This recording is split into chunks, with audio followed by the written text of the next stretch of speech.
Historia de la filosofía, por Nicolás Abagnano, volumen 3, 33, parte sexta. La filosofía del romanticismo, capítulo 4, Schelling, 564, la orientación religioso-teosófica. En 1801, Schelling publicó una nueva exposición de mi sistema filosófico, siguiendo el método geométrico de Spinoza. En ella, en lugar de comenzar por el yo, como en el sistema del idealismo trascendental, Schelling parte de la razón, definida desde un principio, como indiferencia total de lo subjetivo y lo objetivo. Esta indiferencia se explica luego como identidad, y la identidad misma es entendida. Párrafo 32. No como causa del universo, sino como el universo mismo.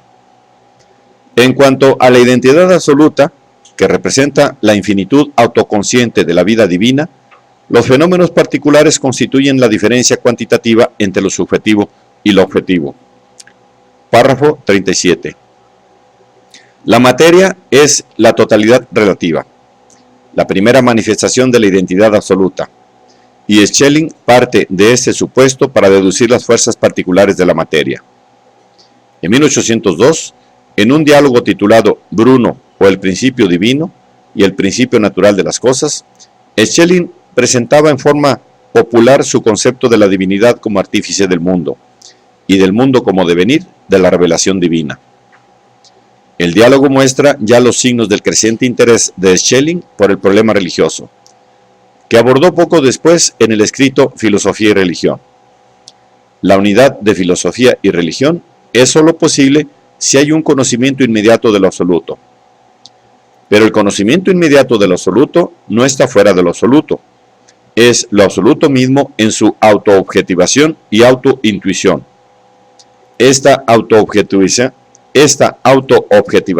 de lo absoluto es el proceso intemporal de la revelación, de su revelación, lo que Fichte llama la verdadera teogonía trascendental, es decir, el nacimiento de un mundo de ideas que es la condición de todo conocer.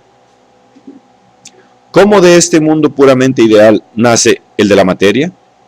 Si este mundo se considera dependiente de Dios, ¿no se hace entonces de Dios la causa de la imperfección y del mal que encierra?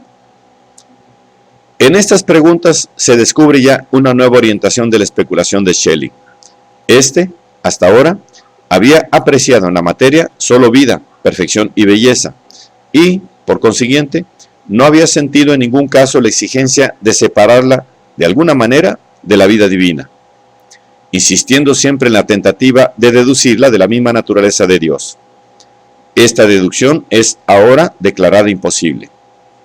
Schelling admite que el mundo de la materia es fruto de una caída, de un alejamiento de la vida divina, y se apoya explícitamente en Platón.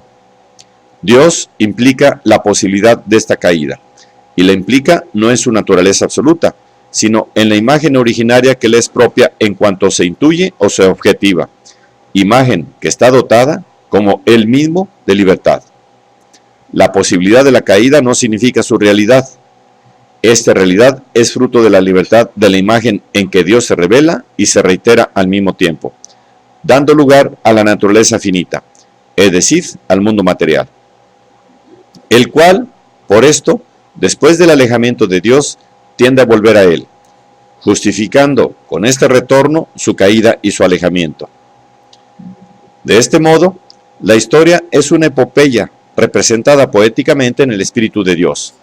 La Ilíada es el alejamiento de las cosas de Dios y la Odisea su retorno. Y en este retorno está la verdadera inmortalidad, que no es nunca inmortalidad individual, porque el individuo, como finitud, es por sí mismo alejamiento y castigo. Pero es palingenesia, o sea, disolución del mundo sensible y su resolución total en el mundo espiritual.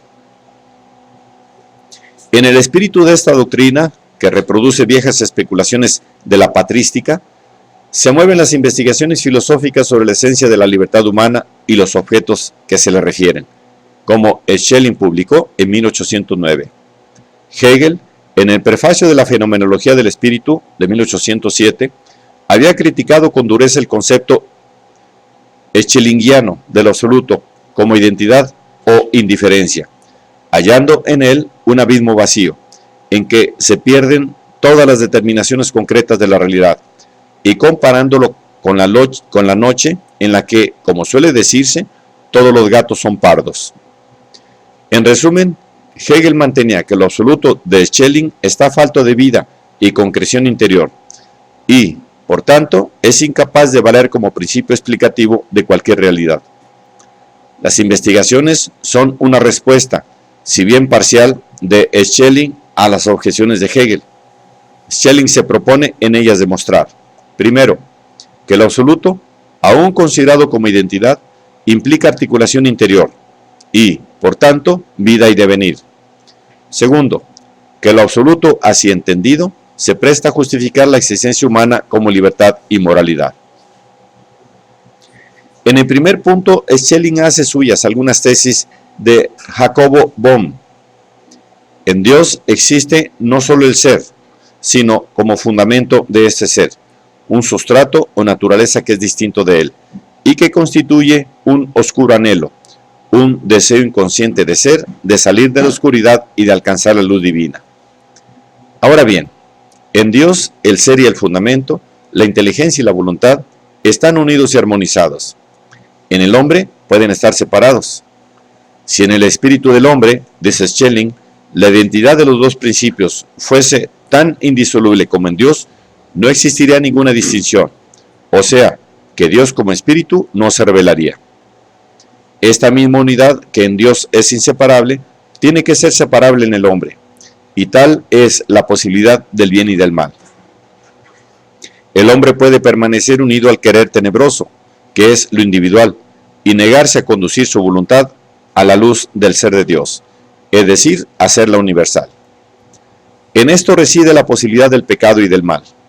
Esta posibilidad se traduce en realidad por una solicitación o tentación que en el hombre proviene del mismo fundamento de Dios, por lo cual tiene una voluntad propia diferente de la de Dios. El querer del amor y el querer del fundamento son dos quereres distintos, cada uno de los cuales es de por sí, pero el querer del amor no puede contraponerse al querer del fundamento ni suprimirlo, porque de lo contrario tendría que contraponerse a sí mismo. Efectivamente, el fundamento tiene que actuar para que pueda haber amor, y ha de actuar independientemente de él para que éste exista realmente.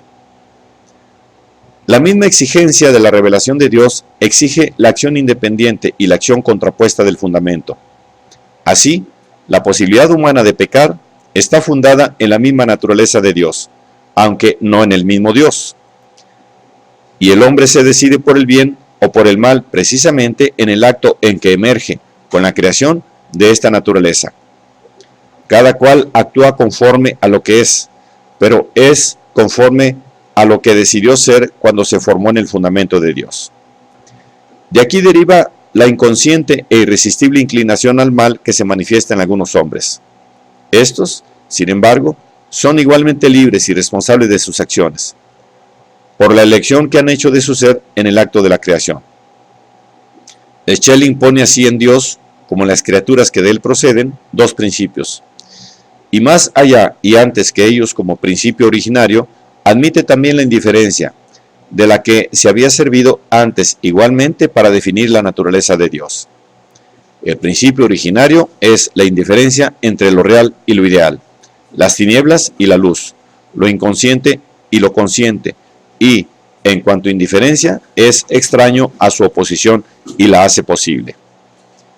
Schelling procuró llenar de vida concreta y articulada el vacío de la indiferencia que Hegel le había reprochado, pero lo consiguió solo a causa de hacer de la indiferencia una dualidad de principios y de determinar esta dualidad con oposición problemática y puramente humana del bien y del mal.